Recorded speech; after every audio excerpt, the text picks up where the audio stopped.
Okay, at 5:30 p.m., we'll call this meeting to order officially at 5:30 p.m. Thank you all for being here. Would you please do roll call? Mayor Rodham? Here. Mayor Pro Tem Perry? Here. Councilmember Caffey? Here. Councilmember Walker? Here. Councilmember Oliveras? Councilmember Starnes? Here. Councilmember Melton? Here. Thank you. If you would stand for the Pledge of Allegiance and remain standing for the invocation. Good job.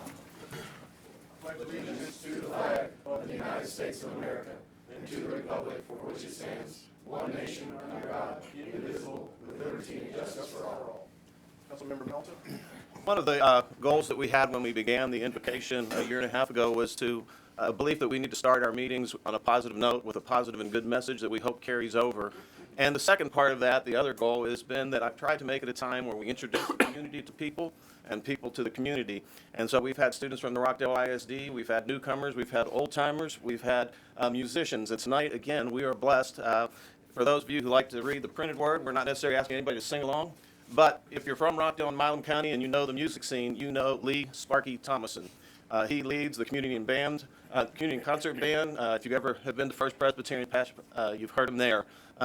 Anyway, he's a real gem in our community, along with his wife Leah, who performed earlier this year. But I just want to present tonight, introduce the community and the community to Sparky, each other, for tonight's invocation. Is he new or old? I guess I would be the old timer.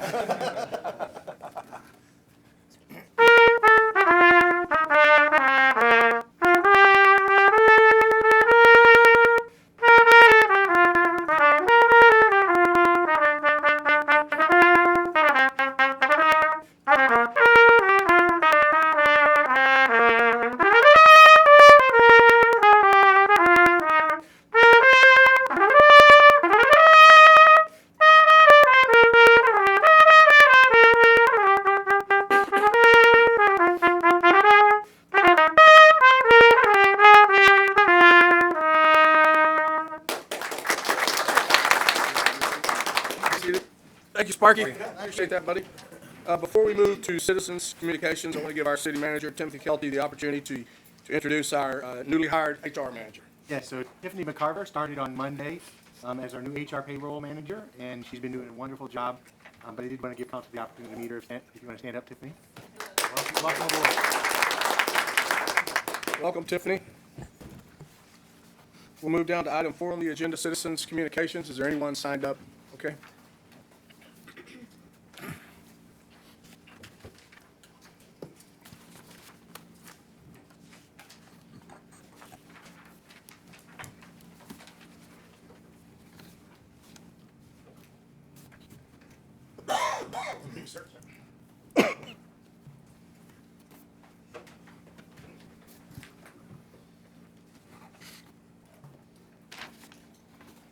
Doug?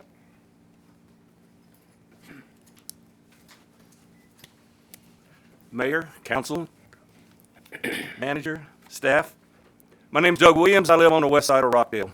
Last year, I may or may not have come forward and said, man, the Christmas decorations look good. This year, I come and say to you, man, the Christmas decorations look really good this year.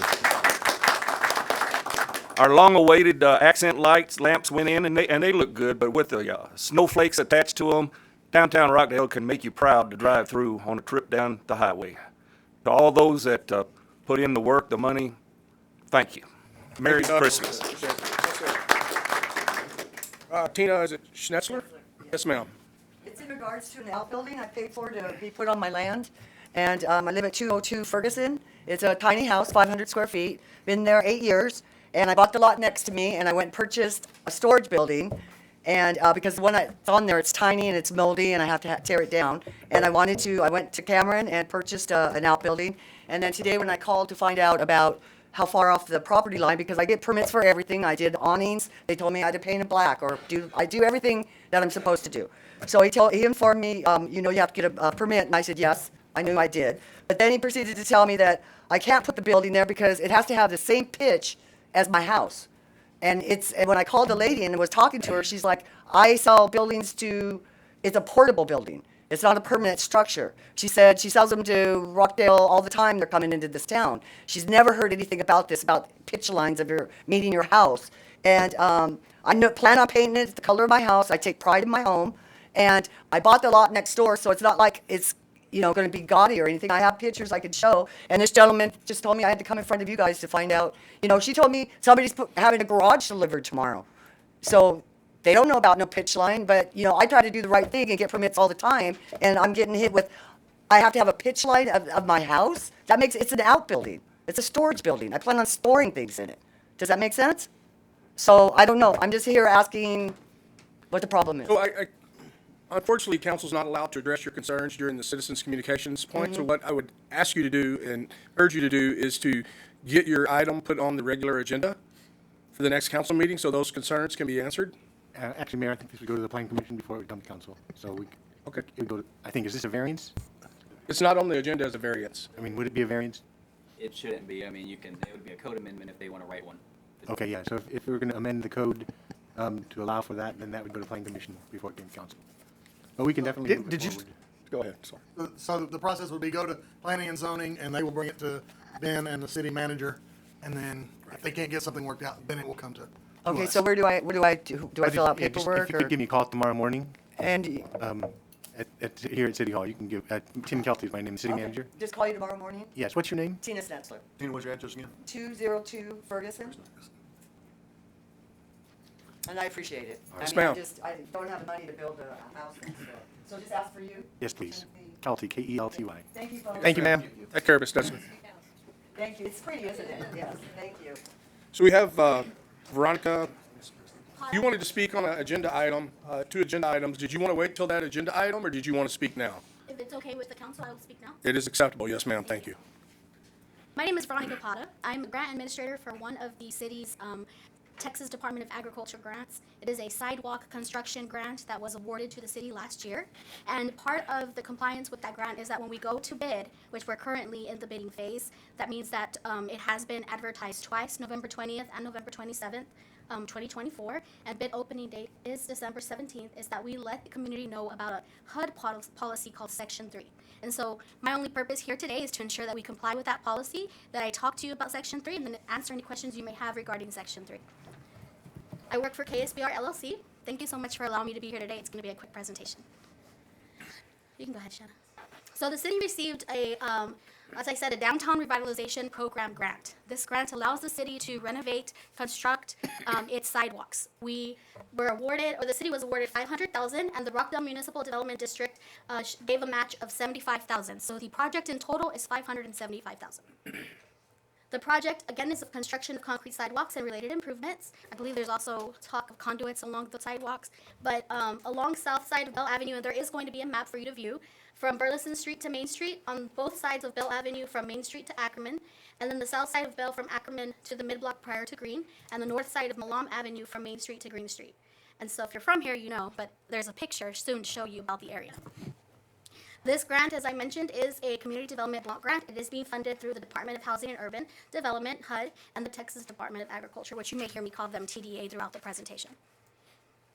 As a condition, we must comply with Section 3 of the HUD, Act 1968. And this act states that to the greatest extent feasible, grant recipients, which in this case would be the city of Rockdale, must direct economic opportunities generated by the CDBG funds to low and very low income persons and businesses. What that means, or what Section 3 is that Section 3 businesses have the information to submit a bid or proposal for the project, and Section 3 workers have information about any available job opportunities related to the project. Policy, well, that's fine. What that means is that a company, and it's going to give you all of, a company can be Section 3 and register for Section 3 if it is owned by low-income persons, if it is owned by Section 8 assisted housing residents, or 75% of all the labor hours for the business in a 3-month period are performed by Section 3 workers. A business can register on HUD's Section 3 website, and this PowerPoint will be provided to the city. The project is expected to include the following opportunities: grant administrator, which is us, KSBR LLC, so that's already been chosen. Engineer services, which are currently being provided by KSA Engineers, Inc. Prime contractor, which is what we're out for bid right now, is a prime contractor to construct and follow the designs that are provided by the engineer for the sidewalks project. And then subcontractors will include trades such as concrete masons, concrete finishers, equipment operators, laborers, and any other trades that would support the city sidewalk construction project. So you would qualify as a Section 3 worker if your annual income is below the county threshold for your family size, currently, or you are a current or recent youth build participant. According to the U.S. Census data of 2018 through 2022, the median household income right now in Malum County is about $56,985. So if you're someone who makes below that and you could provide one of those trade services, you would be someone who could reach out to me and we could figure out a way to speak to whoever is chosen as the prime for you to perhaps be someone who could assist on the project. Or if you have your construction company and you're here today and you want to bid on it, it is on the city's website. And or if you want to reach out to me directly, I can provide you with that information. Section 3 workers who reside near the project location may also qualify as targeted Section 3 workers, and then that is very blurry, but the project area is within the yellow lines. The city will track, well, your grant administrator on behalf of the city, this is what I will be doing, will track all the hours worked on the project based on the 3 categories of workers listed below. Those will be any targeted Section 3 workers, any all Section 3 workers, and then all workers. So just because we don't find a Section 3 business or Section 3 workers doesn't mean the city is not compliant. The most important thing here is to attempt. And so myself and the engineer have already worked together to seek Section 3 registered businesses in the area or within 2 hours of the area so that we can attempt to make an invitation to them, as well as the 2 bid advertisements that the city has published November 20th and 27th, having the bid available on the website. These are all attempts that TDA will recognize to reach out to all Section 3 businesses and workers, okay? These are just the policies and the part from the federal regulations, the Code of Federal Regulations, that if you wanted more information, it'd be 24 CFR Part 2075, and then for TDA, it would be 2001. Which again, this PowerPoint will be provided to the city if they want to share it with you guys or if you would like to request it. If you want to screenshot my information, if you have any other questions about the project itself that I may not be able to answer today since today's Section 3 conversation, but pretty much what it is because this is a HUD funded project, we have to do our best to hire Section 3 business if possible, and Section 3 workers if possible. We do have to make an attempt. And so part of that is also letting the community know that we are making that attempt. My name again is Veronica. Does anyone have any questions for me? I got a quick question. Yes. So I understand sidewalks. Will there be any lights put in there, kind of like we have downtown, or is it just sidewalks? So unfortunately, we can't do anything that is beautifying the area. Okay. However, I believe that the city and the engineer have had a conversation about conduits in case the city wants to include lights later with something different. Does anybody want to talk on that? No? Okay. I believe that's where we're at right now, is the engineer will be, I believe, putting the conduits. I haven't looked at the most recent plan, so that if the city would like to in the future, this is only construction, and unfortunately, we can't do anything that TDA would consider beautification, including nice lights. When's the estimated start date on the project?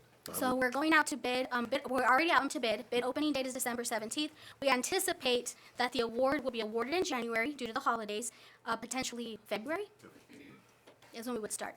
And I should go without saying, but just to confirm, all the sidewalks will comply with all ADA requirements. Absolutely. We do have to, that was one of the things that we mentioned to TDA in the application, is that we would ensure that all sidewalks would be ADA compliant, and the engineer will work with the prime to ensure that the Texas Department of Regulations and Licensing comes out and we pass. And one other question is, where the current project is targeted, is there an area adjacent to that the project could be a continuation of a project, potentially with another grant next year or whenever we'd be able to pursue that? Potentially, yes. Well, the project area was actually a lot larger at the time of application, but when the engineer noticed how the linear footage and did the cost estimate, we noticed that we were going to have to cut it down a bit, and potentially may still have to after the bid comes in, because construction costs, we don't know what it's going to be like when in December 17th when they come in with their cost estimates. So potentially, yes, but we have ensured to break it up into segments just in case that happens. Thank you. How does this area get designated? Is it because it's Main Street? Is that how? I remember y'all talked about managing projects for a while. Okay. The project is being bid in with a number of different alternates, so. Just in case. When the bids do come in, if they do exceed the available project funds, it'll have to be scaled back.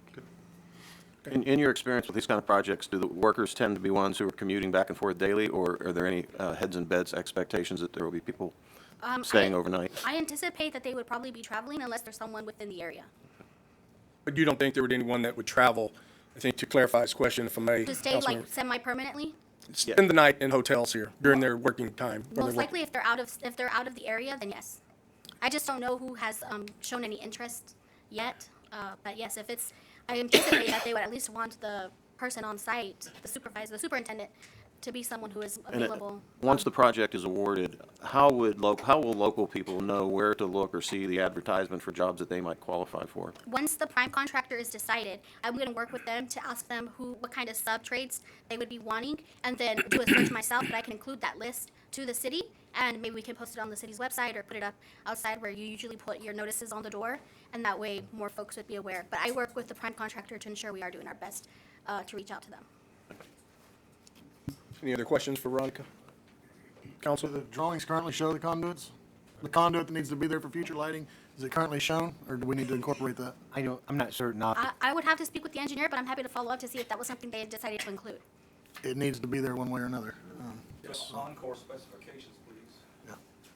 Yes, if you would make sure that happens, Veronica, and follow up with. I can our city. absolutely follow up. Thank you. The only thing that might be an issue is the grant itself, that it would need to allow it. So I'll make sure that if for some reason it wasn't included because of that, I also provide you where in the grant it says that, in case you get questions about it. Yes, we definitely want to know that sooner than later, because council may choose the option to pay additional to have that included in the drawings Absolutely. outside of the I will grant. look at the drawings tomorrow and Can't follow up speak, with I'm not Shanna. speaking for council, but it's an important item, so. Yes, absolutely. I can definitely get with Shanna and let the engineer know too. I believe it is, but as I said, I haven't looked at the design myself. Does that conclude your presentation, That or concludes the on both presentation. items you wanted to address in you signed up? That- I guess you that signed was up. an accident. I'm sorry. I Oh, signed it's up on okay. the wrong one. We will let it pass one Okay, time. No, thank I'm you. joking. There are so many Joking. pretty pages. I thought I had to sign all of them. All right, thank you so much. Really nice to meet you all. Have a great evening. If you would have signed up for sheet number 3, you could have got to come up here and sit in this seat. Oh, see? How lucky you'd be. All right, moving on. Item 5B, we're going to receive a presentation from Judge Vaughn on the MOU of the youth program. Judge Vaughn, thanks for being here, sir. Not a problem. Back when I took over the spot in November last year, I was told that we'd have to have a youth diversion program, and it's mandated by House Bill 3186. And as usual, the legislation didn't really say what all it pertained to and how we were supposed to do it. It was sort of, there it is, get out there and figure it out. Well, I come up with one in the municipal courts in Monmouth County and the JP courts are all on the same program. We're going to work together to get this. We've already got the program put together. I signed a memorandum of understanding with the Juvenile Probation Office. They're going to handle all the footwork stuff on this diversion program. All it is to try to keep the kids out of the court system as a young age. It ranges from 10 to under 17. So trying to keep them from having a record. It doesn't go for traffic. It's just for Class C citations only. Things like graffiti, fighting. It even covers vape pens whenever they're doing vape pens and they get caught for that. And hopefully it'll help out. The Juvenile Probation Office has mentoring programs to get counseling. They'll actually go to the kid's house so the kids don't have to actually have a ride to get there. It's what they can do is pretty awesome. So anyway, the memorandum is in effect from January of 2025 to January of 2026, and we'll look into it, maybe changing something up if we have to later. Anybody got any questions on it? I mean, Will that program allow you all to issue these kids community service? yes, out of that's that? part of it. If there was an opportunity? Community service tutoring, if we can actually say they have to go to tutoring to get grades up. I mean, there's lots of stuff we can do, and it has to be with the consent of the parents also. So the parents are involved. There is you can fine them, but basically it's not going to work because the kids don't have any money to begin with. It comes out of the parents' pockets. This makes the kid responsible for doing what they need to do. Judge Vaughn, for clarification, this program gets initiated once a juvenile, I don't like to use the word offender, but once a juvenile comes into your court system, or are we targeting that prior to that? Maybe you said it, I just didn't understand. Well, it's supposed to be before they come into the court system, but they have to come in and make a plea to get into the program. So they're actually in the court system, but it won't go on their record as being in the court if they do this diversion program. So is there a method that we, or as a city, that we could communicate this in a really good way to where our parents, citizens that live here in Rockdale are aware of this program? And if they had a child in their household that maybe they had, almost all their parents know their kids really well, right? Could take advantage of that and get that child. We'll have the program posted. If anybody wants to look at it, they're more than welcome to look at it. I mean, we're trying to I'm fixing to try to put it out to the schools so they all know. We've had some meetings with the school officials and some of the private sector in town already about trying to figure out the programs to put them in before the juvenile probation department said, hey, we got this already in line. So I still got to meet with them and talk to them. So, but ours is done, and in fact, it's actually in the Texas Municipal Court Education file already. It's one of the ones that you can go off of. Does the child have to be arrested prior to being eligible to participate in the program? Has to receive a citation.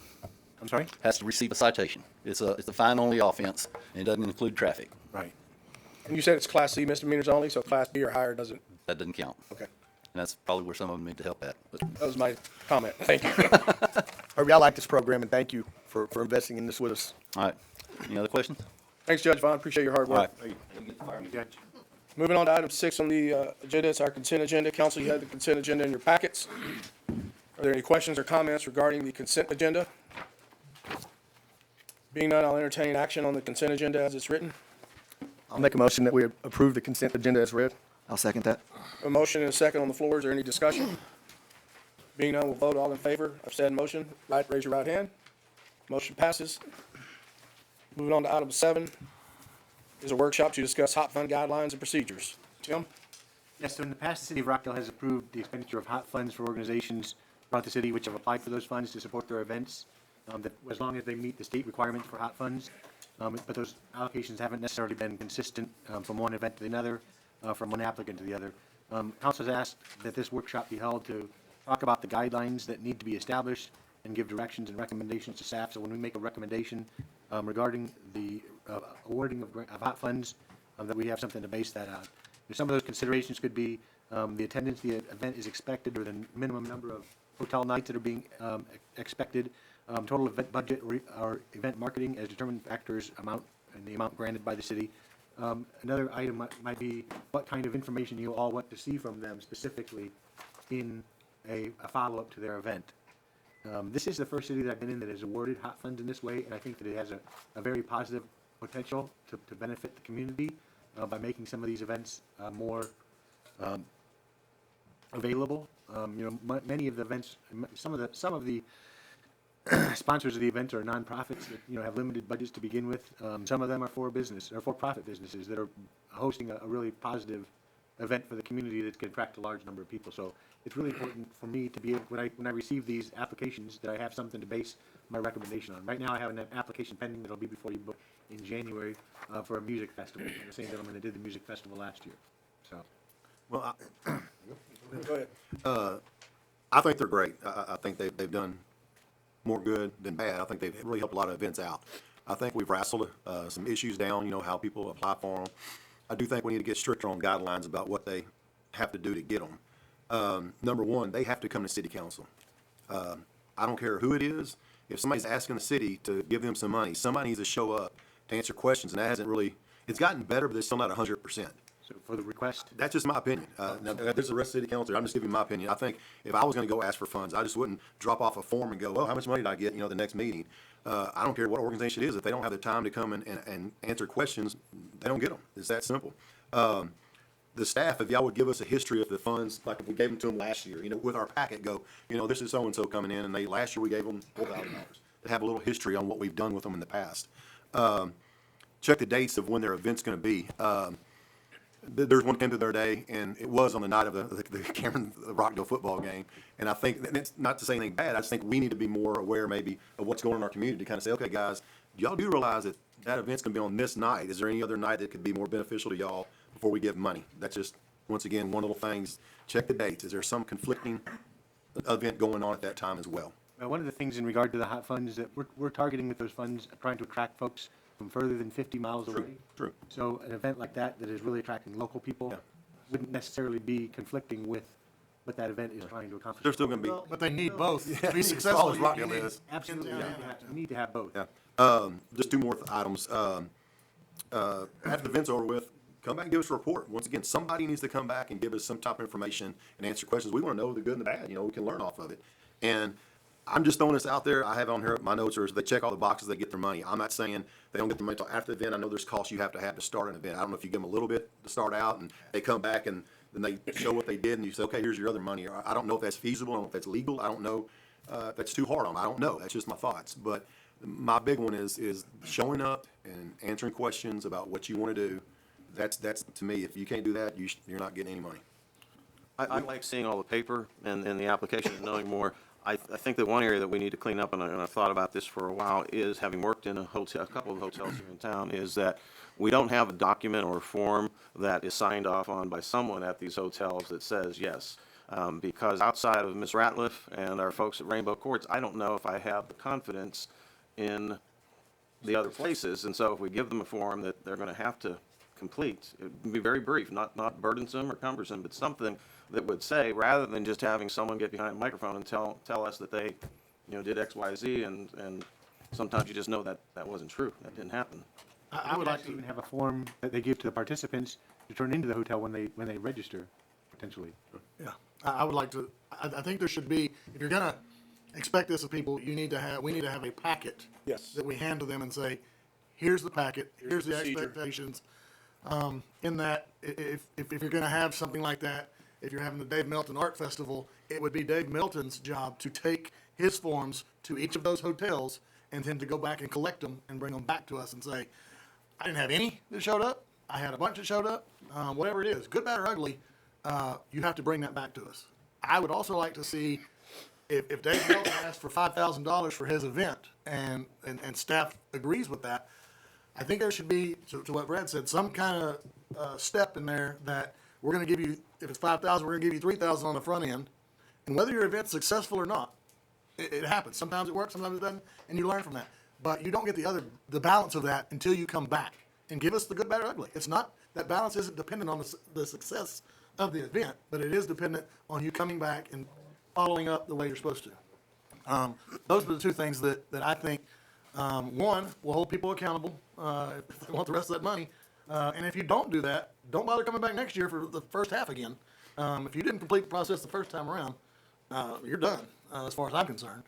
Y'all can do whatever y'all want, but, and then lost my train of thought. I'll take it for you. Go ahead. So, Tim, I'm going to task you with several things following this discussion on this workshop tonight.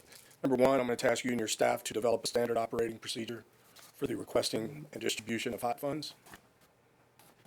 Number two, I'm going to task you and your staff with finding and establishing a professional trainer for training for council regarding hot funds and the laws associated with it. I'll say this stuff, brother. We watched a video one time, or it was a live one, wasn't it? Were you on that, Jim? There was a live one. We came and watched it, not the whole council. And there was he was out of Austin, wasn't he? He was dynamite, and they'd love to get him back again. So would you follow up with Tim on who that was? Well, I Maybe can't Jim? remember who it is. I mean, I just Jim, remember- you may know if you We could do that again. It was very good. He was very, Okay. yeah. And then item three is to work with your staff and develop a standardized post-event report. And it would be my want, as I've heard from council, and I would guess council agrees, that whenever someone requests hot funds, all those documents, including whatever else you and staff thinks needs to be included in there, will be presented to that requester, and then it's a requester's responsibility to comply with those items. And I would like, keeping in mind, while you're doing that, develop this packet so that it doesn't become cumbersome every time somebody wants it on your staff. That we do this one time and then it becomes cumbersome on the person that's asking for these funds. Everything is on them at that point. And I'm with you, Lynn, just on, there will be times where events don't succeed. The outcomes aren't there. I don't want people to feel as though they're going to be punished in some ways because we need new thinkers, we need creative thinkers, and so we've had some things that haven't been done before, and some of them have worked to varying degrees and some not as much, but I don't want to squash any creative thinkers or ideas out there for events, and want them to know that they will have our full support in the process. Absolutely. I'd love to have an event every weekend here. That'd be great. Council, any other comments, questions, or thoughts on this agenda item? Tim, did you have anything else? No, this is really good information, and we will put that together and bring it back to council, and I will work on those three items for you. We do, I included in the packet the application that we have right now. There is direction in there on what's expected of them. I think it needs to be clarified, and maybe a post-event form for them to fill out with the specific information that we're looking for. Is it too cumbersome to ask that we have that information by next council meeting? No. Okay. Maybe a sample follow, I mean, with the Fair Association, their follow-up was impeccable. You know, their report when they came in, it maybe a sample, so people have something to go by. Okay. Council, any other comments or questions on the workshop? Make sure that the front-end documents, they understand that everything that they're telling us they're going to do is an expectation. This is what they're expecting. And if they don't meet it, it's okay. But just tell us what you're expecting to do. All right. Unless there's any other comments or questions, we'll conclude this workshop. Move on down to item 8A, public hearing section. Conduct a public hearing on the rezone request of 629 West Cameron Avenue. Ben? So this is the public hearing portion. You'll have an ordinance following later down, and it's actually for 629. 1 second, Ben. This public hearing is officially open at 6:08 p.m. Thank you. This is also for 633 West Cameron. So there's two properties within the 629 and 633. You'll recognize 633, that's Joe Cortez's property. He's going through the home program. I will explain where we're at with that when we get to the ordinance piece. This is just the public hearing if anybody wants to make any remarks. Ben, the little I'm understanding on this, the house will be at a different address, Potentially. and so You know, how do we say yes to this when we don't have yes to the other yet? I will get into that on the ordinance piece. Okay. I will explain where we're at and the steps forward. Okay. And we don't have to do anything with this, right? Not now. Public hearing, give folks the opportunity to comment on the rezoning of that from, C2 commercial intense to R1C residential commercial. Council, any other questions for Ben or Tim in regards to this item on the public hearing? Being none, I'll close this public hearing, item 8A, at 6:09 PM, and open the second public hearing item, also at 6:09 PM. Item 8B, conduct a public hearing on the creation of a public improvement district for the development of the Republic Ridge subdivision. Tim? so the property owner of the land, or the gentleman that's buying the property is submitted a petition for city council to consider the creation of a PID, and that application or that petition was accepted by council on November 20th. That night, we also approved the development agreement, which lined out a PID for that property. That PID will set an assessment, it will issue bonds to help pay for the infrastructure being proposed in that subdivision, and then the assessment will be levied to repay that bond. It is a 234 residential lot subdivision on the west side of Texas Street. It is, total cost of development is about $7,592,000. And the developer's estimated financial contribution for the project is $3,580,000. So the difference, about $4 million, is going to be financed through the PID. Prior to council taking action on that, we are required to have a public hearing and receive input from the public. Council, any questions or comments regarding item 8B? Have we made any progress? We've talked about some of the challenges of traffic in and out of this new subdivision, and in executive council, I'm not sure if I'm okay here. We talked about perhaps going to see someone, talking, okay, all right. When Barbara looked over at me, I knew we were in dawn. Yes, sir, Councilmember Melton, since those items were discussed in executive session, unfortunately, we can't discuss them out here in open session. I hate to stop you in your thoughts, but any other questions or comments? From the public, anybody can speak, right? If there is anybody here that would like to speak in regards to that, you're welcome to. No? Okay, we'll close the public hearing on item 8B at 6:11 PM and open the public hearing at 6:11 PM on item 8C, conduct a public hearing on the tax increment reinvestment zone, the TERS. Number 3, to buy down the PID assessment for the development of the Republic Ridge subdivision.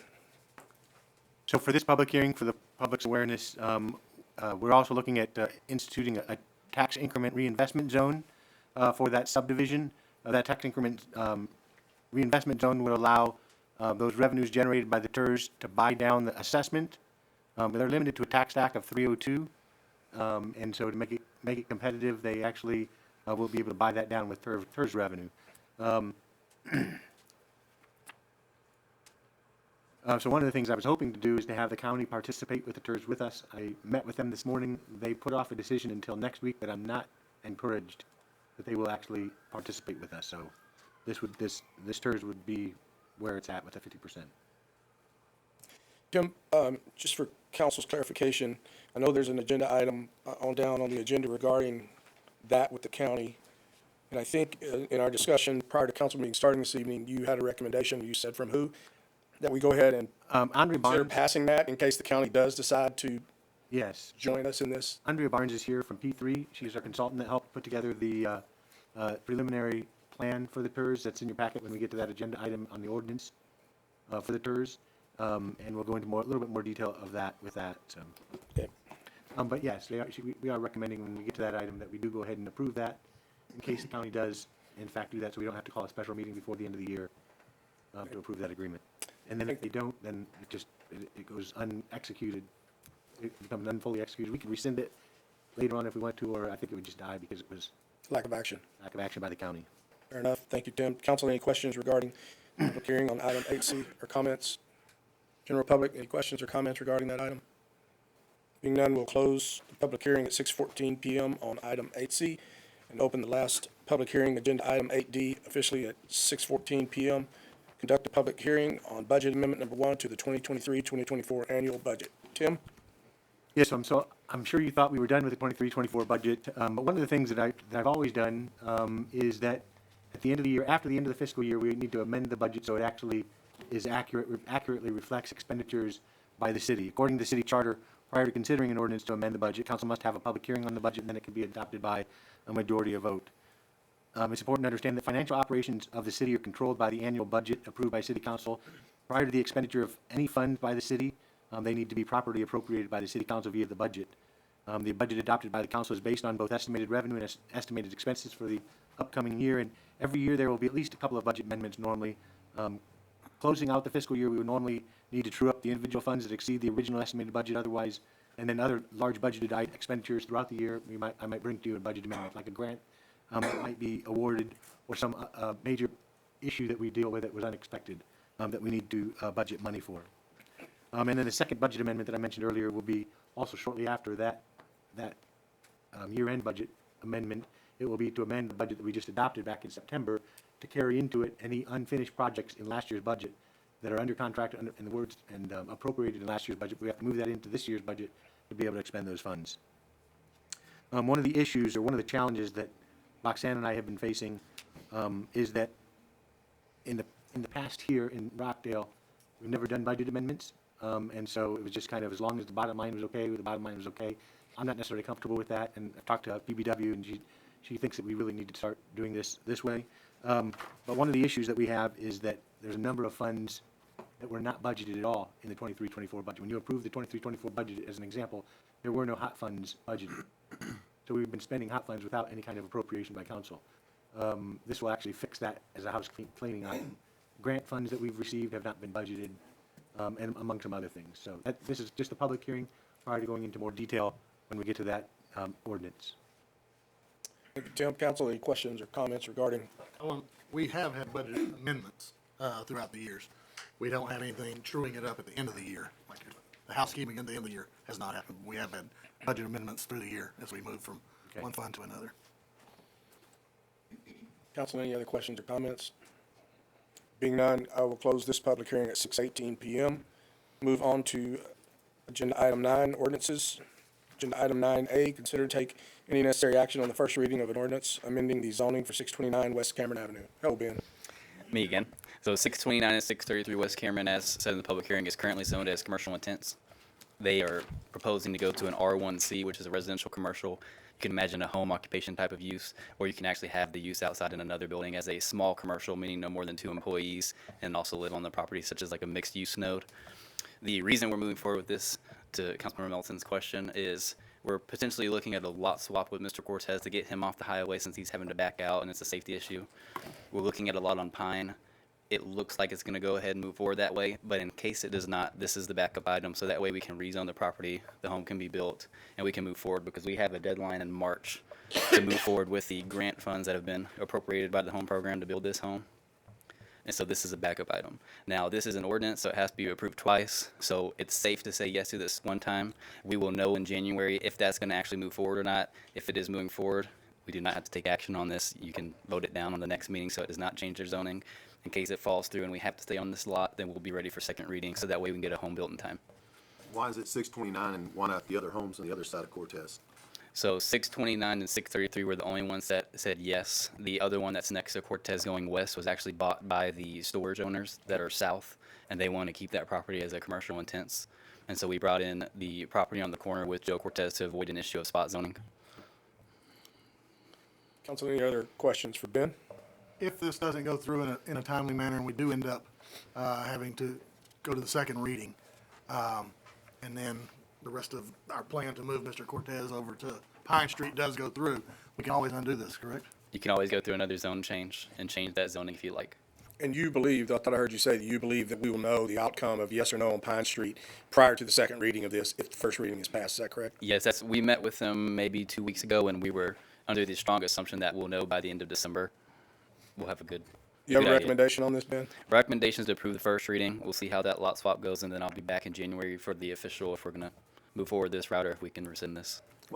So why would it not go through if he does not want the lot swap? Is that what it is? No, it's, right now, it's title policy on the lot, looking for clear title on Pine. It has to be approved by the the homeowner state. too, yeah. The homeowners signed off on it already. Okay. But it still has to be approved by the state. Okay. Ben, if we, They think that they'll have the title search completed by the end of this week, so. if he agrees and this lot swap works, what kind of delay is it gonna put on the start of that home? About a month. A month? So we're looking in maybe February? Okay. And then the burden on the demo falls on the city strictly? So they will still demo for us. Okay. The program offers a demolition, so they will demolish the home. The question is, where's the new home going to be built? Okay. All right. Great. Everything's clicking the way it should be, looking very positive for him. Council, any other questions or comments on this item? I'll entertain action on this item. I'll make a motion that we approve the first reading of an ordinance amending the zoning of 629 West Cameron. I'll second it. I have a motion and second on the floor. Is there any discussion? I would like to just thank Tim and Ben for jumping through these hoops to help Mr. Cortez. Absolutely. This was all thrown at him at the last minute.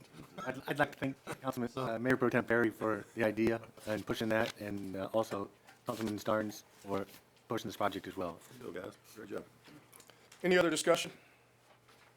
Being none, we'll vote. All in favor of said motion signify by raising your right hand. Motion passes. Moving on to item 9B, consider and take any necessary action on the first reading of an ordinance establishing a TERS number 3 for the Republic Ridge subdivision. Tim? Yeah, so again, the development agreement that we approved at the last meeting set out the TERS number 3 to be at a rate of 50%, to be used to buy down the PID assessment. It can only be used to buy that down. It can't be used for other improvements. And the attached ordinance basically fulfills that agreement requirement. The TERS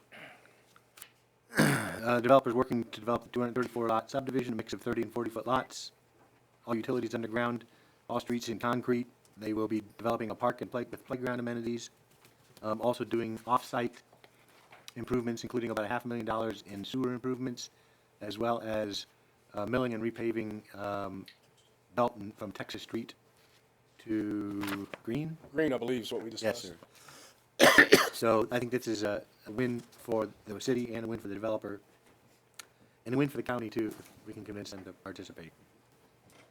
Council, any questions for Tim? I'm wondering how we, or if there's better ways that we could perhaps be communicating. If you live over in any of the neighborhoods right around there, your life is going to become a challenge when they start doing sewer work and road work and stuff like that. Is there a way to proactively Get the word out. reach out to a certain swath of the town? Yes, we can definitely use our Everbridge system, the only problem with that is not that many people have signed up to receive those messages. We will definitely put things on our website. If they're working in a particular area, we might be able to put door hangers on people's doors, of the potential impact of the work. Beyond that, I'm not doing my weekly radio show anymore, so I don't have that option. But I do want to start sending stuff to the fax. I'm sorry, to the Rockdale reporter, or the Rockdale newspaper. Okay, good question, Councilmember Melton. Council, any other questions or comments regarding this item? Is that something that can go out with a water bill? Hey, by the way, this is fixing to happen. So right now, we actually send our water bills out with a postcard. I am going to be exploring, it's not going to happen probably in time for this. I'm exploring the possibility of switching to a envelope mailer that would allow us to include additional information sheets, a sheet or sheet. There's no additional postage to include that. There's just printing costs really to be able to send that out. And we can send it out. I mean, we can do a mailer. We have all the addresses. You pay for a whole lot of postage for about 1 hour of your time fighting off people that are mad because they didn't know what was going on. So let's don't skimp on that and waste a bunch of your time defending what we're doing. Good point. Council, any other questions or comments? I'll entertain action on item 9B. I'll make a motion that we approve ordinance 9B as written. I'll second that. I have a motion and a second on the floor. Is there any discussion? Being none, we'll vote. All in favor of said motion signify by raising your right hand. Motion passes. Item 9C, consider take any necessary action on an ordinance amending the 2023-2024 budget. Tim, Roxanne?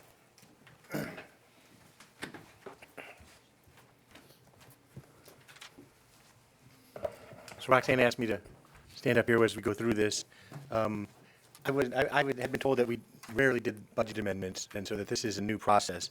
I kind of went through it already before, but one of the things and the reason why it's as lengthy as it is because of the fact that additionally there were a number of expenditures made by the city that were never properly appropriated in this fiscal year 2023-2024 budget, that including the hot funds, court restricted funds, and there's 3 of those different funds under the court restricted funds, debt service funds either for the general fund or utility fund, the grant funds that we've received. There's been a number of grant funds that the city has been fortunate to receive, airport funds, the VFD pension fund, police restricted funds, CIP funds, MDD funds actually, were not in the budget ordinance, nor were the restricted cornerstone escrow funds. So all of those funds have actually included in this budget amendment to reflect actual expenditures, and they're being offset by either additional revenues that we receive or transfers in from reserves, whatever is necessary to make that budget amendment balance.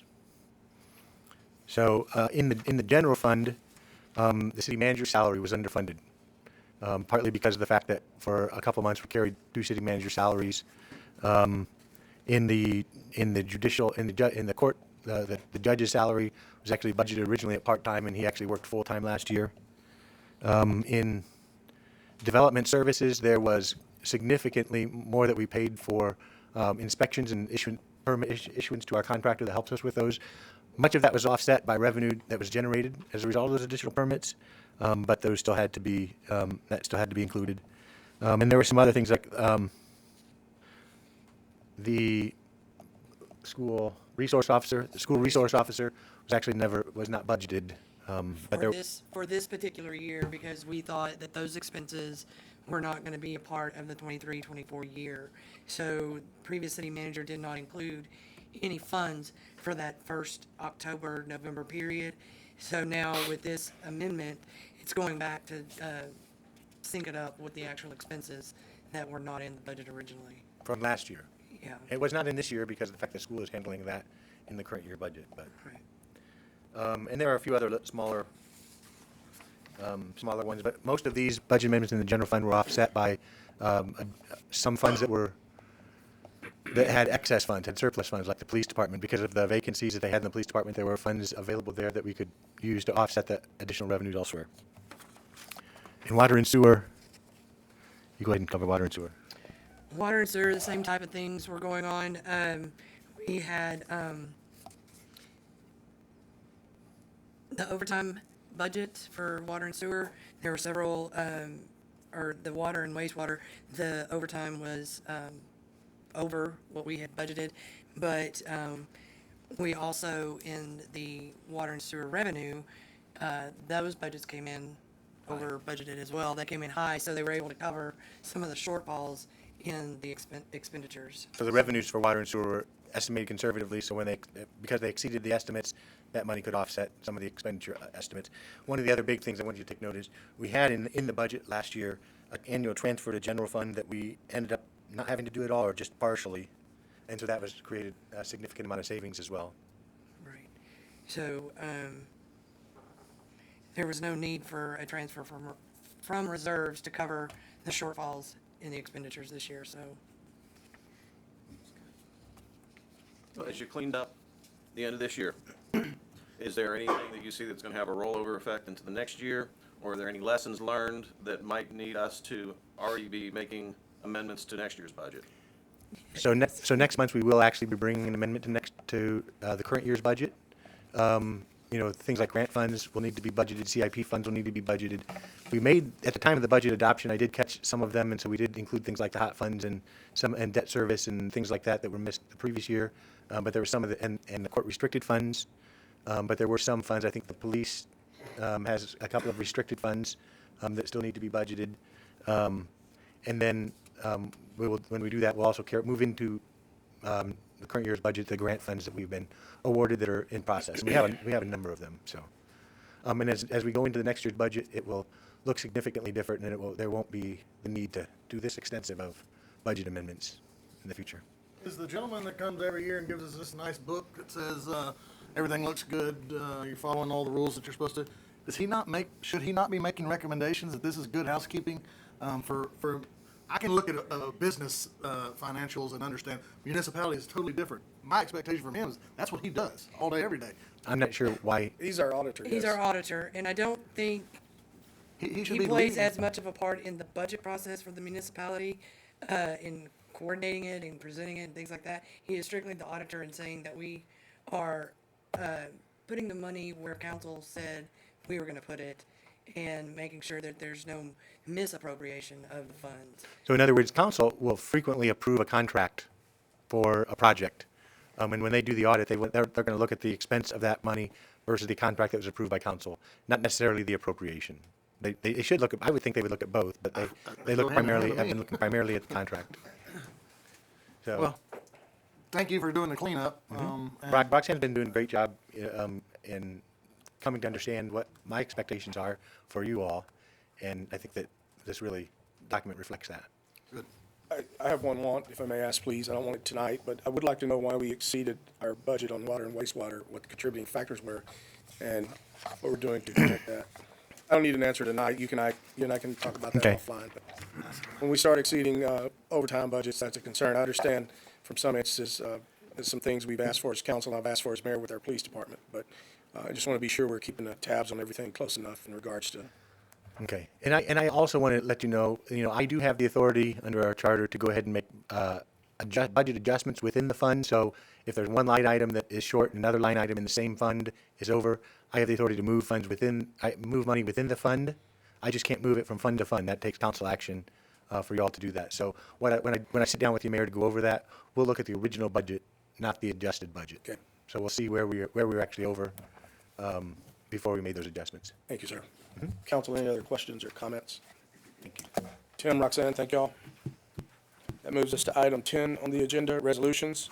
Item 10A. We need to- Oh, we need to vote on that. I apologize. I was so proud of myself for not skipping something. I'll now consider any action on ordinance 9C.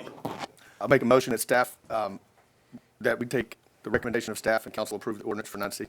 I'll second that. I have a motion and a second on the floor. Is there any discussion? Being none, we'll vote. All in favor of said motion signify by raising your right hand. Motion passes. Item 10A, consider to take any necessary action on a resolution establishing a public improvement district for the Republic Ridge subdivision. Tim? So again, we talked about this during the public hearing, but this is the resolution that actually establishes the PID that will allow the city to issue bonds on behalf of the developer when the time comes for him to do that, which is probably going to be in 2026. Is that right? My understanding, Tim, was they wanted to issue in June of 25. June of 2025, and that would be to help reimburse. He actually plans to get started in March, and he was not able to be here tonight, but he did have his associate come, in case there's any questions that y'all have. But they do want to get started in March on this, and they'll have to invest a significant amount of money to increase the value prior to them being able to issue those bonds. But this PID then would allow them over a 30-year period to recover, or to use that revenue from that PID assessment to pay that debt, to pay back that debt. Council, any questions or comments regarding item 10A? Being none, I'll entertain action on item 10A.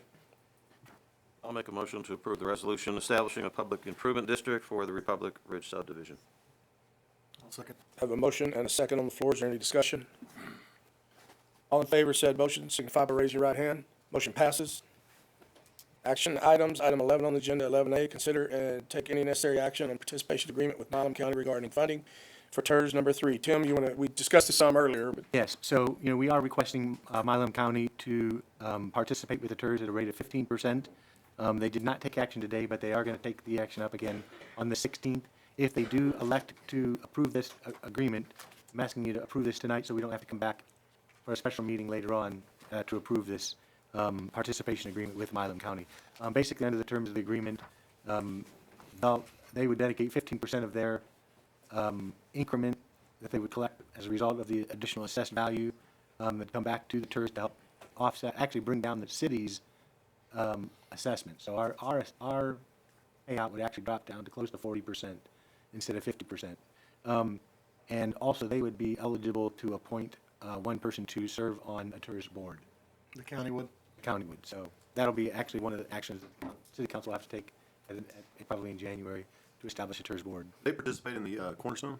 They did not. We actually asked them for 50%, and it was kind of late that we made that request, and they did not. and if this passes tonight and the county says we're not participating at all, it just dies, so to speak, or will council have to come back and take action on it? You can take action subject to. Okay, so that should be in the motion if there is such a motion? Okay, thank you. I'll entertain any action on item 11A. You said you met with them, but you're not encouraged at this point. Yes, the conversation today was not encouraging. I know that there were some commissioners that were opposed to it. And, I mean, the county judge was in favor of it, I think. And a couple of others were kind of, they didn't know. If they do participate, it might be at a lesser, for a shorter period, shorter term than 30 years. It might be for 10 years. They get some of these tax dollars, do they not? Sorry? They get some of these tax dollars, do they not? They might want to jump in the water. Yeah, so, I mean, they would still get 85% of the They increment come swimming. as a result. Yeah, this would be good, council. This would be good for the city, so I would encourage you. If I live in a precinct, I would encourage you to reach out to your precinct, whatever you live in, commissioner, and have this discussion. I'd like to do that. I always am appreciative when someone gives me the words to say, so I know what, and so if, I don't know how we go about that, but I'd be glad to communicate, but I wouldn't trust myself to come up with the right words. I'll send out a memo tomorrow Okay. to y'all, because I think they're meeting on the 16th, which is 2 weeks from today. No, it's next Monday. Next Monday. Any other questions or comments regarding action item 11A? Were y'all part of that meeting with them? Do you have any comments or? It was pretty accurate, what the feeling he got and what he had to say. Okay, thank you. He read it well. I may be over optimistic. I'll entertain any action on item 11A. So it needs to be contingent on the county, right? Subject to. Subject to? Yes. I'll make a motion that we approve item 11A, subject to the county participating, doesn't have to say to what degree, does it? To a certain, No. participating to some degree. Well, second. And TERS number 3. I have a motion and a second on the floor. Is there any discussion? Being none, we'll vote. All in favor of said motion signify by raising your right hand. Motion passes. Action item 11B, consider and take any necessary action on an H.H. Caulfield hangar ground lease agreement. Tim? Or So- Gerald? Or both of you? Okay, I'll just, Either or, it doesn't matter. all right, go ahead, Gerald. The airport board is very interested in seeing a growth in utilization at the airport, and there's a big demand for hangar space, tie downs, and all types of other options that we don't currently have available for growth. And so I think Mr. Guerra came at last meeting or meeting before and gave you a talk about the leasing of the ground there so that he could begin the process of putting in hangars. There's two businesses at the time that were interested in come, one of them building small lightweight or light sport planes, and the other the gyrocopter. And the amount of hangar space, we couldn't put enough in to cover everybody that's looking for hangar space. But it's a way to begin the process of letting that airport pay off for the city. And I think it's a good plan if the council intends to leave the airport in its current configuration going forward. So this land lease action, I don't have a map, unfortunately. It was in the presentation at the last time.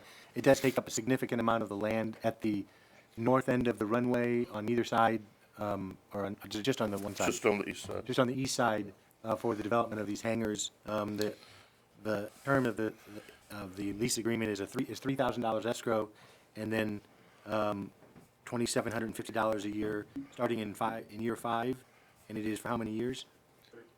30. It's a 30-year lease, and we would be paid $2,750 a year under the terms of this lease agreement. The other income generating parts of this would be if as hangars are turned over, sold, the city would get a portion of that sale.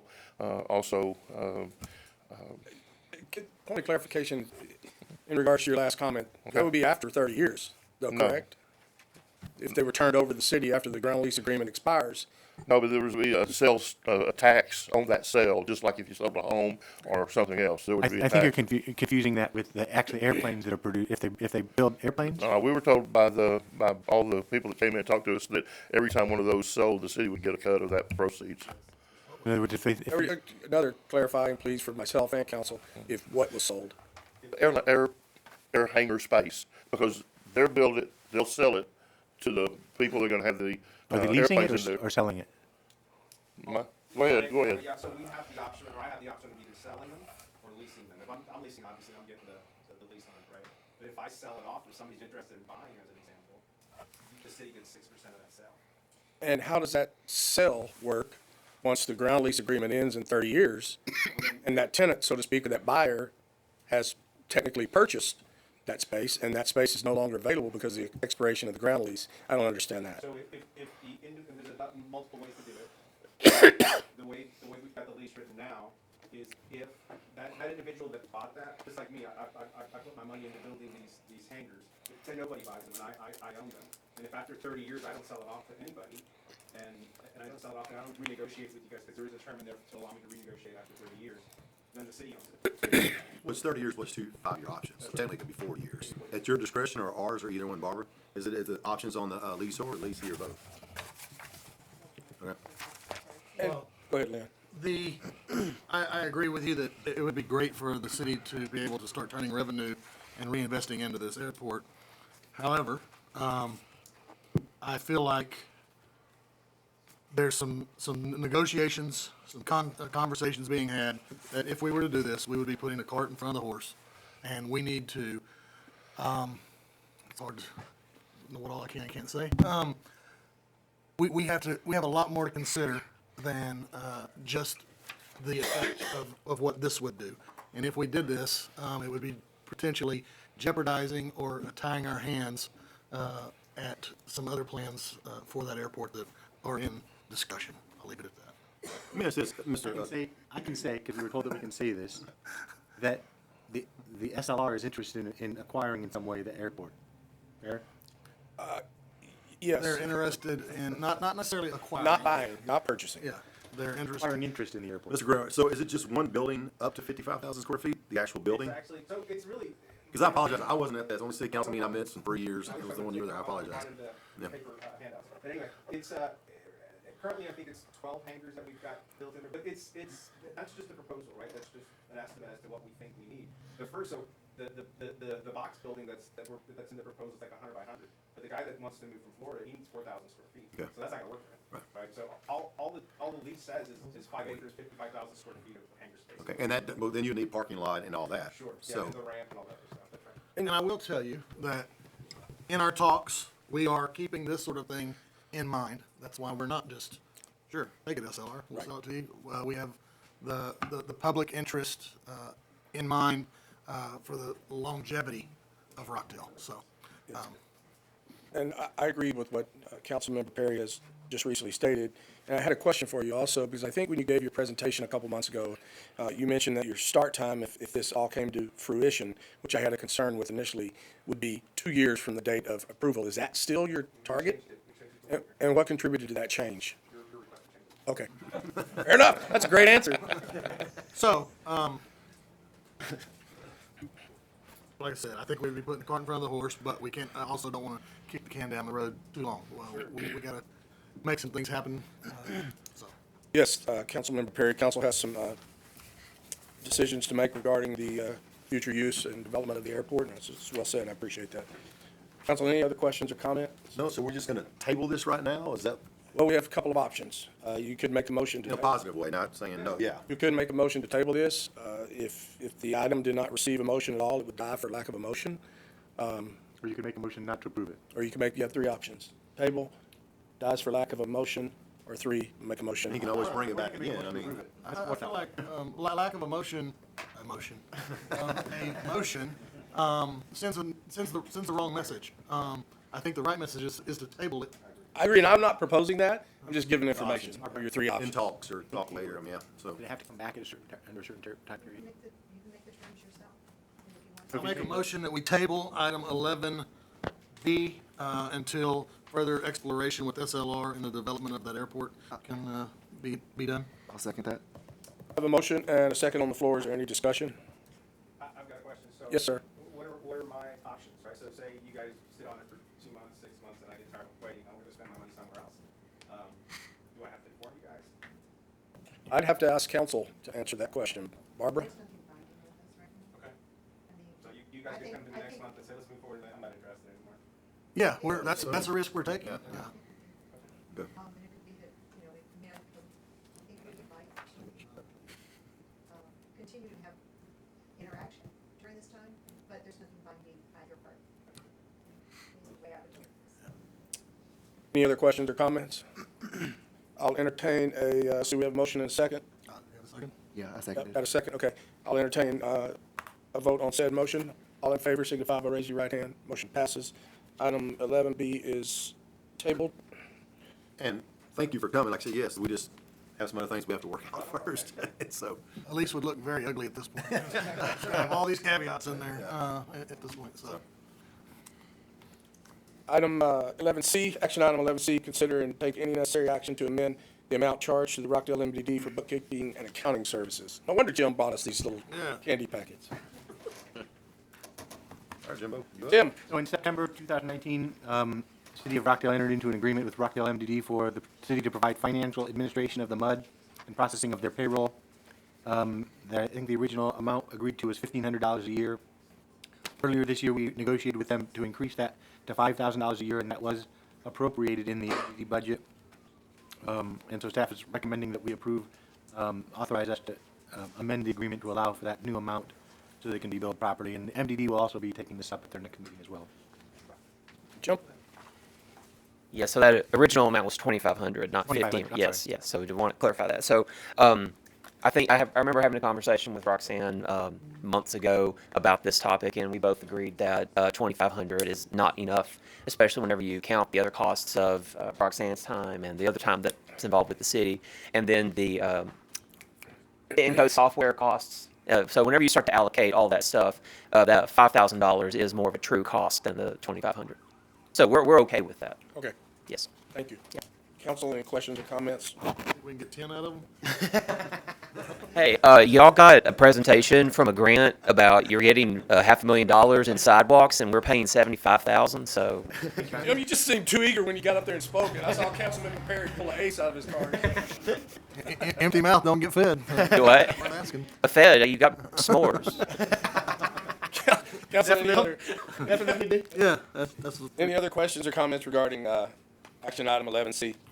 I'll make a motion, we approve action item 11C as written to increase the amount to $5,000. I'll second it. I have a motion and a second on the floor. Is there any discussion?